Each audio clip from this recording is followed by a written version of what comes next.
Nancy Hart and the Revolutionary War. Backcountry. Chapter 1. The Backcountry in Flames. In the late 1770s, the American Revolution reached deep into the Georgia backcountry, a wild, thinly settled land of pine forests, rivers, and scattered farms. British forces, having captured Savannah in December 1778, pushed inland, sending Loyalist militia units to raid and terrorize Patriot settlements. This region saw small-scale, brutal warfare, where skirmishes often involved fewer than 50 men per side, but with high stakes. The weapons were simple but deadly: flintlock muskets with bayonets, Kentucky rifles, tomahawks, and long hunting knives. Both Loyalist and Patriot forces relied on ambush tactics, using forests for cover and striking supply lines rather than fighting in open formations.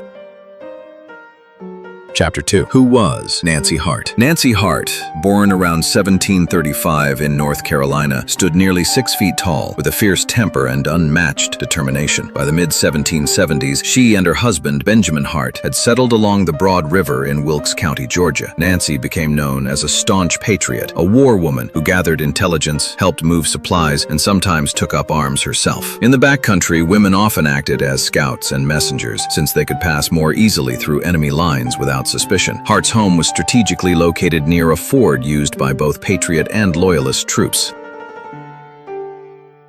Chapter 3. Guerrilla War in Georgia. The Revolutionary War in Georgia was less about set-piece battles and more about sudden raids. Patriot militia captains like Elijah Clark led small bands of 20 to 80 men against British supply convoys, using long rifles that could accurately hit targets at 200 yards, far superior to the standard British Brown Bess musket, which was most effective at 80 yards in volley fire. Loyalist units responded with equal ruthlessness, burning farms, stealing livestock, and targeting known rebel families. This was the violent environment in which Nancy Hart became a feared figure among Loyalists. Chapter 4. The Broad River Incident begins. One afternoon in either late 1780 or early 1781, a group of 6 to a dozen Tory soldiers, accounts vary, approached the Hart cabin, demanding food and drink. They were armed with muskets and pistols, and their uniforms were a ragged mix of British issue and frontier clothing. They boasted of killing a Patriot scout nearby, an act that enraged Nancy. While appearing compliant, she began secretly planning to disarm them. Her strategy was simple but dangerous: get them to lower their guard while she hid their weapons.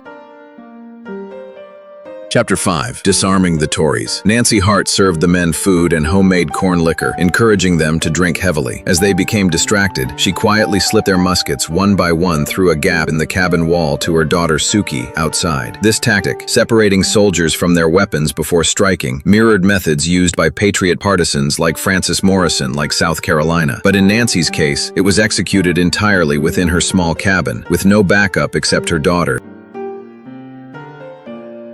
Chapter 6. The Standoff. When the last musket was gone, one Tory noticed and lunged at her. Hart, armed with her own flintlock, ordered them to surrender. Accounts suggest she shot one man dead when he tried to rush her and wounded another. Suki then handed her a second loaded rifle, which she kept trained on the group. By now, the disarmed Tories were trapped, a rare reversal in a war where Loyalists often overpowered isolated Patriot families.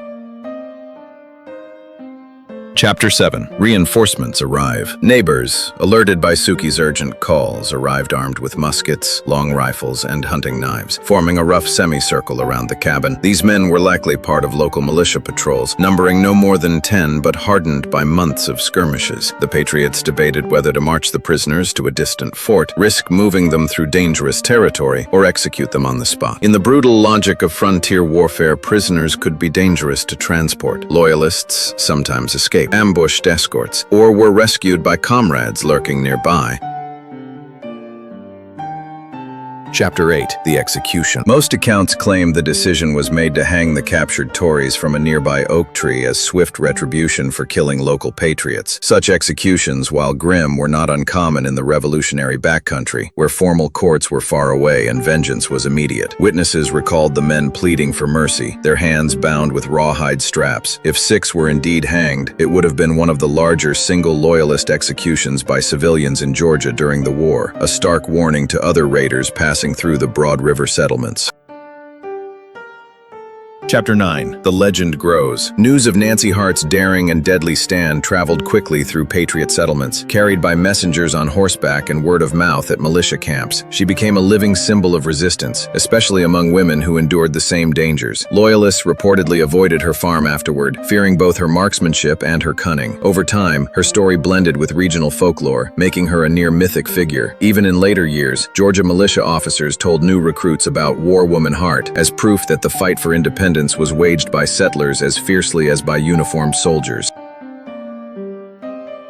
Chapter 10. Aftermath and Memory. Archaeological evidence supports at least part of Nancy Hart's legend. In 1912, workers grading land near her homestead uncovered a pit containing the skeletons of 6 men buried side by side, consistent with the execution story. Today, Nancy Hart's name endures in Georgia through counties, towns, historical markers, and even a state park. Her story captures the nature of the Revolutionary War in the southern backcountry, small in numbers, fierce in spirit, and deeply personal in its violence. Through her cunning, bravery, and defiance, she carved a place in history alongside the most celebrated figures of the Revolution.